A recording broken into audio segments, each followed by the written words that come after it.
வணக்கம். மாலை முரசு செய்திகளை விரிவாக பார்ப்பதற்கு முன் தலைப்புச் செய்திகளை பார்க்கலாம். மோடி மீண்டும் ஆட்சிக்கு வந்தால் நாட்டை அழித்து விடுவார் என கெஜ்ரிவால் பரபரப்பு பேச்சு. மக்களவைத் தேர்தலில் பாஜகவை விரட்டியடித்து ஜனநாயகத்தை காப்போம் என சந்திரபாபு நாயுடு உறுதி.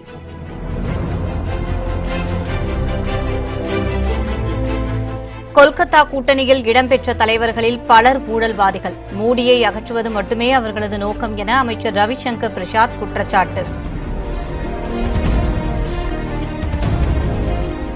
கோடநாடு கூலிப்படையினர் சயன் மனோஜுக்கு ஜாமீன் வாங்கி கொடுத்தது திமுக. சிபிஐ விசாரணையை எதிர்கொள்ள தயார் என அமைச்சர் ஜெயக்குமார் பேட்டி.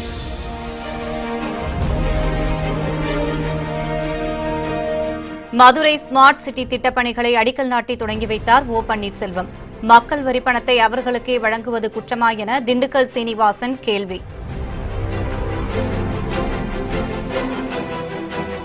தமிழகத்தில் பன்றிக் காய்ச்சல் பரவ தொடங்கி இருப்பதாக மத்திய அரசு எச்சரிக்கை. போதிய நடவடிக்கைகள் எடுக்கப்பட்டு வருவதாக சுகாதாரத்துறை செயலர் விளக்கம்.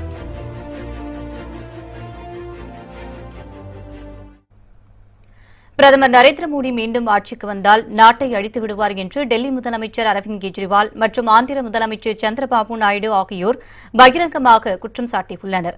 கொல்கத்தாவில் நடைபெற்ற எதிர்க்கட்சிகளின் மாநாட்டில் கலந்து கொண்டு பேசிய டெல்லி முதலமைச்சர் அரவிந்த் கெஜ்ரிவால் பிரதமர் மோடி மீண்டும் ஆட்சிக்கு வந்தால் ஜனநாயகத்தை முடிவுக்கு கொண்டு வந்து விடுவார் என்று குற்றம் சாட்டினார். மோடியும் அமித்ஷாவும் நாட்டு மக்களிடையே சாதி மத ரீதியிலான மோதல்களை தூண்டிவிட்டு வேடிக்கை பார்க்கின்றனர் என்றும் அவர் கூறினார். இதனையடுத்து பேசிய ஆந்திர முதலமைச்சர் சந்திரபாபு நாயுடு செயல்படும் பிரதமரே நாட்டு மக்களுக்கு தேவை என்றும் விளம்பர பிரதமர் தேவையில்லை என்றும் விமர்சித்தார். கடந்த 4 ஆண்டுகளாக பாஜக மக்களுக்கு துரோகம் இழைத்துவிட்டதாக கூறிய சந்திரபாபு நாயுடு வரவிருக்கும் மக்களவைத் தேர்தலில் பாஜக அரசை விரட்டியடித்து நாட்டையும் ஜனநாயகத்தையும் காப்பாற்றுவோம் என்று உறுதியேற்றார். மாநாட்டில் உரையாற்றிய முதலமைச்சர் குமாரசாமி கர்நாடகாவில் எம்எல்ஏக்களை விலைக்கு வாங்குவதற்கு பாஜக குதிரை பேரத்தில் ஈடுபட்டு வருவதாக குற்றம் சாட்டினார். பாஜகவின் இரட்டை வேடம் வெளிச்சத்திற்கு வந்துவிட்டதாக கூறிய அவர் பாரதிய ஜனதாவுக்கு எதிராக எதிர்க்கட்சிகள் ஓரணியில் திரள வேண்டும் என்றும் அழைப்பு விடுத்தார். மோடி அரசுக்கு முடிவு கட்டும் நேரம் வந்துவிட்டதாக கொல்கத்தாவில் நடைபெற்ற எதிர்க்கட்சிகளின் பொதுக்கூட்டத்தில் மேற்குவங்க முதலமைச்சர் மம்தா பானர்ஜி கூறியுள்ளார். மத்திய பாஜக அரசுக்கு எதிராக எதிர்க்கட்சிகளை ஓரணியில் திரட்டும் முயற்சியாக மேற்குவங்க முதல்வரும் திரிணாமுல் காங்கிரஸ் கட்சியின் தலைவருமான மம்தா பானர்ஜி நடத்தும் பிரம்மாண்ட பொதுக்கூட்டம் கொல்கத்தாவில் நடைபெற்றது. ஒன்றுபட்ட இந்தியா என்ற தலைப்பில் நடைபெற்ற இந்த மாநாட்டில் முன்னாள் பிரதமர் தேவகவுடா, திமுக தலைவர் மு.க.ஸ்டாலின் உள்ளிட்ட 22 கட்சிகளின் தலைவர்கள் பங்கேற்றனர். மாநாட்டை முடித்து வைத்து பேசிய மேற்குவங்க முதல்வர் மம்தா பானர்ஜி பிரதமர் மோடி ஆட்சியில் ஜனநாயகம் இல்லை என்று குற்றம் சாட்டினார். ஒரே மேடையில் இந்தியாவின் ஒற்றுமை வெளிப்பட்டுள்ளதாக கூறிய மம்தா மோடி அரசுக்கு முடிவு கட்டும் நேரம் வந்துவிட்டது என்றும் சூளுரைத்தார். இதனைத் தொடர்ந்து பேசிய மம்தா பானர்ஜி மக்களவைத் தேர்தலுக்கு பிறகு பிரதமர் யார் என்பது குறித்து முடிவு செய்யப்படும் எனவும் ஒன்றுபட்ட இந்தியாவுக்கு உதாரணம்தான் கொல்கத்தா பொதுக்கூட்டம் என்றும் பெருமிதம் கொண்டார்.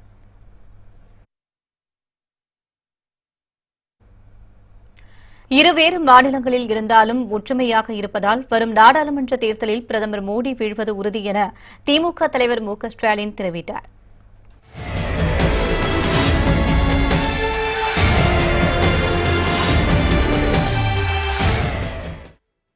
மேற்கு வங்க மாநிலம் கொல்கத்தா பிரிகேடு பயிற்சி மைதானத்தில் நடைபெற்று வரும் பாஜகவுக்கு எதிரான மாநாட்டில் பேசிய அவர் வங்கதேச மொழியில் அனைவருக்கும் வாழ்த்துக்களை தெரிவித்து தனது உரையை தொடங்கினார். அப்போது பேசிய அவர் பிரதமர் மோடி இந்தியாவில்தான் இருக்கிறாரா இல்லையா என்று தெரியவில்லை என்று கூறினார். பாஜகவை விரட்ட வேண்டும், மோடியை வீட்டுக்கு அனுப்ப வேண்டும் என சூளுரைத்த ஸ்டாலின் இந்தியாவின் 2வது சுதந்திர போராட்டத்தில் மோடியை வீழ்த்த அனைத்து கட்சிகளும் ஒன்று சேர வேண்டும் என்று கேட்டுக் கொண்டார். வேற்றுமையில் ஒற்றுமை என்பது போல் நாம் வேறு வேறு மாநிலத்தவர்களாக இருந்தாலும் நமது நோக்கம் ஒன்றுதான் என்று கூறிய ஸ்டாலின் ஒற்றுமையாக இருப்பதால் வரும் நாடாளுமன்ற தேர்தலில் பிரதமர் மோடி வீழ்வது உறுதி எனவும் தெரிவித்தார். ஒவ்வொருவர் பெயரிலும் 15 லட்சம் ரூபாயை வங்கியில் செலுத்தியதாக கூறிய மோடி இந்தியர்களின் தலையில் கல்லையும் வாயில் மண்ணையும் போட்டுள்ளதாக காட்டமாக பேசினார். வங்கத்து புலிகளே, உங்களுக்கு தமிழ்நாட்டு ஸ்டாலினின் அன்பு வணக்கங்கள். இந்தியாவின் ஒற்றுமையை குலைத்து மக்களிடம் மோதல் போக்கை உருவாக்கி மதவாத இந்தியாவை உருவாக்க நினைக்கும் நச்சு சக்திகளான பாரதிய ஜனதா கட்சியிடமிருந்து நாட்டை மீட்பதுதான் சுதந்திர போராட்டம் என்று நான் சொல்லுகிறேன். பாரதிய ஜனதா கட்சியை வீழ்த்த வேண்டும், நரேந்திர மோடியை வீட்டுக்கு அனுப்ப வேண்டும். நாம் வேறு வேறாக இருந்தாலும் நம்முடைய லட்சியம் ஒன்றுதான். இந்த ஒற்றுமை மட்டும் நம்மிடம் இருக்குமே என்றால் நமக்கு வெற்றிதான், தோல்வி நரேந்திர மோடிக்குத்தான். கொல்கத்தாவில் கூடிய மம்தா பானர்ஜி தலைமையிலான கூட்டணி கட்சியினர் மோடியை அகற்ற வேண்டும் என்பதை மட்டுமே குறிக்கோளாக கொண்டுள்ளனர் என்றும் நாட்டுக்கு என்ன செய்வோம் என்பதை உரைக்க எவரும் முன்வரவில்லை என மத்திய அமைச்சர் ரவிசங்கர் பிரசாத் குற்றம் சாட்டியுள்ளார். டெல்லியில் செய்தியாளர்களிடம் பேசிய அவர், கொல்கத்தாவில் நடைபெற்ற மாநாட்டில் பங்கேற்ற பல கட்சிகளின் தலைவர்கள் மோடியை மட்டுமல்ல அமித்ஷாவையும் குறிவைத்தே உரை நிகழ்த்தினர் என்றும் நாட்டின் தேவைக்காகவோ சேவைக்காகவோ அவர்கள் உரையாற்றவில்லை என்றும் குற்றம் சாட்டினார். மேடையில் அமர்ந்திருந்த பல தலைவர்கள் ஊழல் குற்றவாளிகள் என்றும் பிரதமர் மோடி எந்த ஊழல் குற்றச்சாட்டுகளும் இல்லாதவர் என்றும் தெரிவித்தார். Most of the leaders of these political parties are suffering serious allegations of corruption. They are scared because Modi ji is trying to make India transparent, honesty and firm action against the corrupt. The second objective of this Mahagathbandhan is to save those who are suffering tough action in corruption, and nothing is going to happen. Kodanad விவகாரத்தில் முதலமைச்சர் மீது அவதூறு பரப்பிய கூலிப்படையினரான சயன் மனோஜுக்கு ஜாமீன் வாங்கி கொடுத்தவர்கள் திமுகவினர்தான் என ஆதாரத்துடன் அமைச்சர் ஜெயக்குமார் தெரிவித்துள்ளார். சென்னையில் செய்தியாளர்களிடம் பேசிய அவர், சயன் மற்றும் மனோஜ் திமுக கட்டுப்பாட்டில் உள்ளனர் என்றும் சிபிஐ விசாரணையை எதிர்கொள்ள அதிமுக தயார் என்றும் தெரிவித்தார். முதலமைச்சர் ஒரு நல்லரசுக்கு முழுமை அளவுக்கு களங்கம் கற்பிக்க வேண்டும் என்ற ஒரு அடிப்படையில் திட்டமிட்டு சதிகள் அரங்கேற்றப்பட்டு அதெல்லாம் இப்போ எடுபடாமல் போய் இப்போ நீதிமன்றத்தில் அக்யூஸ்டுங்களுக்கு யார் இந்த சயனுக்கும் மனோஜுக்கும் அப்பேரான கவுன்சில் அட்வொகேட்ஸ் ஜி பிரபாகரன், ஏ திருமாறன், எம் அக்பர் பாஷா, கே புருஷோத்தமன் எல்லாமே திமுக வழக்குரைஞர்கள். ஸோ இதுலேருந்து என்ன தெரியுது, இந்த சதிகளுக்கு பின்னால் முழுமை அளவுக்கு பின்னணி இருப்பது திமுக என்பது ஒரு வெட்ட வெளிச்சமாக தெரிகின்ற ஒன்று. அதனால தான் சொன்னேன், இப்போ பூனைக்குட்டி வெளியே வந்துடுச்சு. அதனால் இது தமிழ்நாட்டு மக்கள் இதை உணர்வார்கள். மத்திய அரசின் சீர்மிகு திட்டத்தின் கீழ் மதுரை நகரில் 344 கோடியே 76 லட்சம் ரூபாய் மதிப்பீட்டிலான திட்டங்களை துணை முதலமைச்சர் ஓ பன்னீர்செல்வம் அடிக்கல் நாட்டி தொடங்கி வைத்தார்.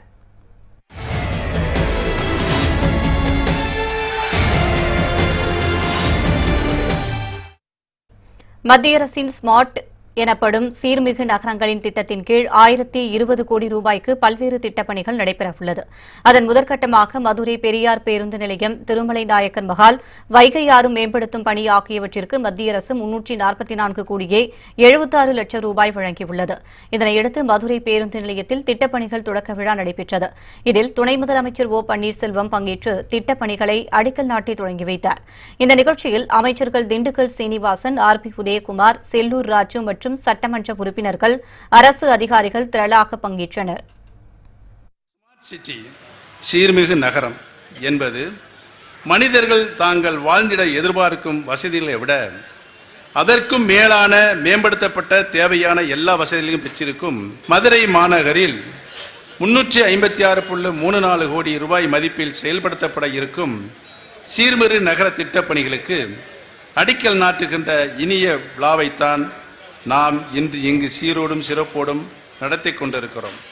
குறிப்பாக சொல்ல வேண்டுமென்றால் 159.70 கோடி ரூபாய் மதிப்பீட்டில் பெரியார் பேருந்து நிலையத்தில் மேற்கொள்ளவிருக்கும் மறுசீரமைப்பு பணிகளின் பயனாக வைகை ஆற்றின் இருபுறங்களிலும் ரூபாய் 81.41 கோடி ரூபாய் மதிப்பீட்டில் மேற்கொள்ளப்படவிருக்கும் முகப்பு மேம்பாட்டு பணிகள், மீனாட்சி அம்மன் கோயில் அருகே ரூபாய் 40.19 கோடி மதிப்பீட்டில் கட்டப்படவிருக்கும் பல்லடுக்கு வாகன நிறுத்தகம் ஆகிய திட்டப்பணிகள் மதுரை மாநகரின் பெருமைக்கு மேலும் மெருகூட்டுவதாக அமைய இருக்கின்றன.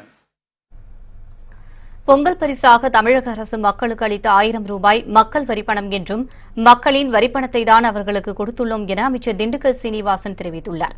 மதுரையில் நடைபெற்ற விழாவின் போது பேசிய அவர், OPS 10 வருடத்திற்கு முன் எப்படி இருந்தாரோ அப்படியே இன்றும் இருப்பதாகவும் மற்ற கட்சியினரைப் போல் ஸ்டார் ஹோட்டலில் சாப்பிடுபவர் அல்ல என்றும் கூறினார். நம்முடைய எந்த இடத்துல போனாலும் இந்த 1000 ரூபாய் பொங்கல் பரிசு வாயார மனதார மக்கள் பாராட்டுகள்.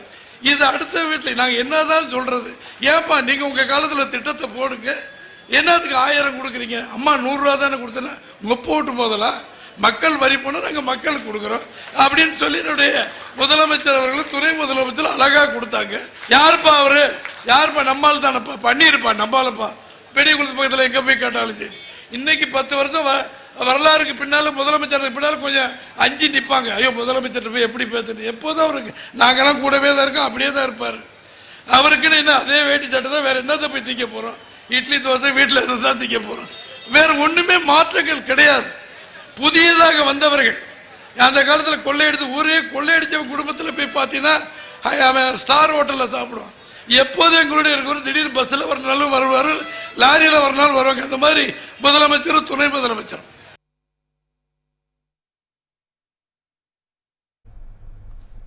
நாடாளுமன்ற தேர்தலில் பாஜகவுடன் கூட்டணி வைக்க வேண்டாம் என முதல்வர் எடப்பாடி பழனிசாமியிடம் அதிமுக அமைச்சர்கள் வலியுறுத்தியுள்ளனர். நாடாளுமன்ற தேர்தலுக்கு பாஜகவுடன் அதிமுக கூட்டணி அமைக்குமா அல்லது தனித்து களம் இறங்குமா என்பது குறித்து அரசியல் வட்டாரங்களில் பெரும் எதிர்பார்ப்பு ஏற்பட்டுள்ளது.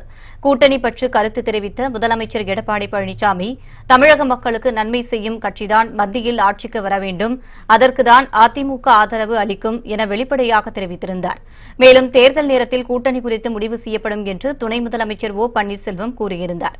ஆனால் அதிமுக அமைச்சர்கள் கருத்து தெரிவிக்கும் போது ஜெயலலிதா பாணியில் செல்வோம் என்று தனித்து போட்டி என்பதை உறுதி செய்தனர். இந்த நிலையில் முதலமைச்சர் எடப்பாடி பழனிசாமி தலைமையில் அமைச்சர்களுடன் ஆலோசனைக் கூட்டம் நேற்று நடைபெற்றது. இதில் நாடாளுமன்ற தேர்தல் குறித்தும் கூட்டணி அமைப்பது குறித்தும் ஆலோசிக்கப்பட்டது. இதில் அமைச்சர்கள் பலரும் நாடாளுமன்ற தேர்தலில் ஜெயலலிதாவின் பாணியில் தனித்து போட்டியிட வேண்டும் என்று வலியுறுத்தியதாக தெரிகிறது. தேர்தலுக்கு பின் பாஜகவை ஆதரிக்கலாம் என அமைச்சர்கள் யோசனை தெரிவித்ததாகவும் தகவல்கள் வெளியாகியுள்ளன.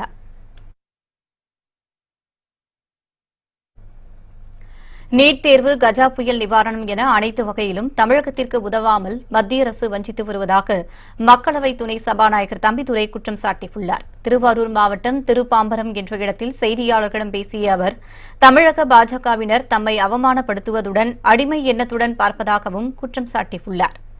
நீட் எக்ஸாம் வேண்டாம் என்று சொன்னோம். உச்சநீதிமன்றத்தில் ஒருமுறை இதே பிஜேபி கட்சி அவருடைய ஏஜியா இருந்த கஜா புயல் பாதிக்கப்பட்ட இதே திருவாரூர் மாவட்டத்திற்காக 15,000 கோடி கேட்டிருக்கிறோம். அதற்கு வேண்டும் தரவில்லை. இப்படி தமிழகம் எல்லா விதம் வஞ்சிக்கப்படுகிறது. மத்திய அரசு உதவியில்லை. இதைத்தான் சொல்கிறேன். இதை சொல்வது என்ன தவறு இருக்கிறது? எந்த பாரதிய ஜனதா கட்சி உறுப்பினர்களோ அங்க இருக்கிற அமைச்சர்களோ எனக்கு ஆதரவாக தரவில்லை. ஒரு துறை சபா கேட்கும்போது தரவில்லை. இதை சொல்வதில் என்ன தவறு இருக்கிறது? நான் ஒன்னும் குறைய சொல்றேன் தானே சொல்றேன். பொன் ராதாகிருஷ்ணன் பல நேரத்தில் அண்ணா ஊழல் கட்சின்னு சொன்னார்ல, தமிழ் சமுதாயத்தின் திராவிட கட்சிகள் இருக்கக்கூடாதுன்னு சொல்றாங்கல்ல, அவங்கெல்லாம் பேசலாமா? திராவிட கட்சிகள் இருக்க அவங்க சொல்றாங்கல்ல, அவர்களுக்கு உரிமை இருக்கும்போது அண்ணா அதே அமித்ஷா வந்து என்ன சொன்னாரு, தமிழ்நாட்டில் ஊழல் கட்சின்னு சொல்லிட்டு போனாங்க ஆட்சி. அதற்கு நம்ம குரல் கொடுக்கிறோம். அந்த குரல் தான் நான் கொடுக்கிறேன். தமிழகத்தில் பன்றிக் காய்ச்சல் மீண்டும் பரவத் தொடங்கியிருப்பதாக மத்திய சுகாதாரத்துறை அமைச்சகம் எச்சரிக்கை விடுத்துள்ளது. தமிழகத்தில் கடந்த ஆண்டின் தொடக்கத்தின் போது பன்றிக் காய்ச்சல் பரவியதாகவும் அப்போது பலர் பாதிக்கப்பட்டு மருத்துவமனையில் அனுமதிக்கப்பட்டிருந்தனர். இந்த நிலையில் தற்போது கடந்த 1ஆம் தேதி முதல் 13ஆம் தேதி வரை 48 பேர் பாதிக்கப்பட்டிருப்பதாக மத்திய சுகாதாரத்துறை அமைச்சகம் அறிவித்துள்ளது. இந்த ஆண்டின் தொடக்கத்தில் ராஜஸ்தானில் 780 பேர் பாதிக்கப்பட்டிருப்பதாகவும் 13 பேர் பலியானதாகவும் அறிவிக்கப்பட்டுள்ளது. குஜராத், டெல்லி ஆகிய மாநிலங்களிலும் பன்றிக் காய்ச்சல் பாதிப்பு ஏற்பட்டிருப்பதாகவும் மத்திய அரசு அறிவித்துள்ளது. இதனிடையே செய்தியாளர்களிடம் பேசிய பொது சுகாதாரத்துறை இயக்குநர் குழந்தைசாமி, தமிழகத்தின் அனைத்து மாவட்டங்களிலும் தீவிர கண்காணிப்பு ஏற்படுத்தப்பட்டிருப்பதாகவும் பன்றிக் காய்ச்சல் கட்டுப்பாட்டில் இருப்பதாகவும் தெரிவித்துள்ளார். சிகிச்சைக்காக தினமும் 1 அல்லது 2 மட்டுமே வருவதாகவும் உயிருக்கு ஆபத்தான நிலையில் யாரும் இல்லை என தெரிவித்துள்ளார்.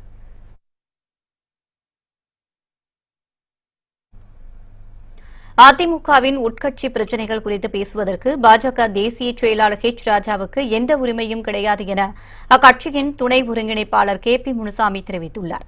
காஞ்சிபுரம் மாவட்டம் திருப்போரூரில் செய்தியாளர்களிடம் பேசிய அவர், சில நேரங்களில் தம்பிதுரை தமது உணர்வை வெளிப்படுத்துகிறார், அவர் சொல்வது கட்சியின் கருத்து இல்லை என்றும் கூறினார். அவருடைய கருத்து அவர் சொல்றாரு,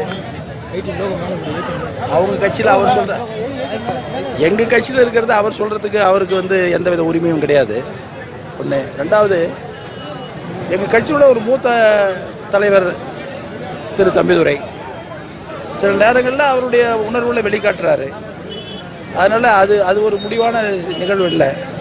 அவர் சொல்றாரு, அதே முழுமையே கட்சிக்கினுடைய கருத்தாக இல்லை. கட்சியினுடைய கருத்தாக எப்பொழுது வரும் என்றால், தலைமை கழகத்தில் கட்சியினுடைய தலைவர்கள் ஒன்று கூடி ஒரு முடிவெடுத்து தலைமை கழகத்தில் சொல்லுகின்ற கருத்து தான் இறுதியான கட்சியினுடைய முடிவாக இருக்கும்.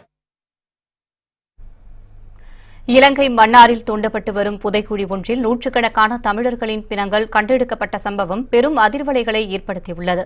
இலங்கையில் உள்ள மன்னார் பகுதியில் இறுதிப் போரின் போது தமிழர்கள் பலர் கொன்று குவிக்கப்பட்டனர்.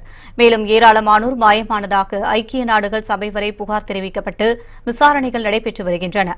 இந்த நிலையில் மன்னாரில் உள்ள புதைக்குழி ஒன்றில் தோண்ட தமிழர்களின் எலும்புக்கூடுகள் எடுக்கப்பட்டு வருவதாக அங்கிருந்து வரும் தகவல்கள் தெரிவிக்கின்றன. இதுவரை 283 பேர்களின் எலும்புக்கூடுகள் கண்டறியப்பட்டதாகவும் அதில் 12 சிறுவர்களின் எலும்புக்கூடுகள் அடங்கும் என்றும் வெளியாகியுள்ள செய்திகள் உலக தமிழர்களின் மத்தியில் அதிர்வலைகளை ஏற்படுத்தியுள்ளது. இந்த புதைக்குழிகளை தோண்டும் பணிகள் தொடர்ந்து நடைபெற்று வருவதாகவும் இங்கு புதைக்கப்பட்ட சடலங்கள் யாரால் புதைக்கப்பட்டது, அதற்கு யார் பொறுப்பு என்பதையும் அதிகாரிகள் கூற மறுத்துள்ளனர். தொடர்ந்து 19 அடி ஆழத்தில் இருந்து மனித எலும்புக்கூடுகள் எடுக்கப்பட்டு வருவது இலங்கை மக்களையும் அதிர்ச்சியில் ஆழ்த்தியுள்ளது. கோடநாடு விவகாரத்தில் முதலமைச்சர் மீது அவதூறு பரப்பிய கூலிப்படையினரான சயன் மனோஜுக்கு ஜாமீன் வாங்கி கொடுத்தவர்கள் திமுகவினர்தான் என ஆதாரத்துடன் அமைச்சர் ஜெயக்குமார் தெரிவித்துள்ளார். சென்னையில் செய்தியாளர்களிடம் பேசிய அவர், சயன் மற்றும் மனோஜ் திமுக கட்டுப்பாட்டில் உள்ளனர் என்றும் சிபிஐ விசாரணையை எதிர்கொள்ள அதிமுக தயார் என்றும் தெரிவித்தார். முதலமைச்சர் ஒரு நல்லரசுக்கு முழுமையளவுக்கு களங்கம் கற்பிக்க வேண்டும் என்ற ஒரு அடிப்படையில் திட்டமிட்டு சதிகள் அரங்கேற்றப்பட்டு அதெல்லாம் இப்போ எடுபடாமல் போய் இப்போ நீதிமன்றத்தில் அக்யூஸ்டுங்களுக்கு யார் இந்த சயனுக்கும் மனோஜுக்கும் அப்பீரான கவுன்சில் அட்வொகேட்ஸ் ஜி பிரபாகரன், ஏ திருமாறன், எம் அக்பர் பாஷா, கே புருஷோத்தமன் எல்லாமே திமுக வழக்குரைஞர்கள். ஸோ இதுலேருந்து என்ன தெரியுது, இந்த சதிகளுக்கு பின்னால் முழுமையளவுக்கு பின்னணி இருப்பது திமுக என்பது ஒரு வெட்ட வெளிச்சமாக தெரிகின்ற ஒன்று. அதனால தான் சொன்னேன், இப்போ பூனைக்குட்டி வெளியே வந்துடுச்சு. அதனால் இது தமிழ்நாட்டு மக்கள் இதை உணர்வார்கள்.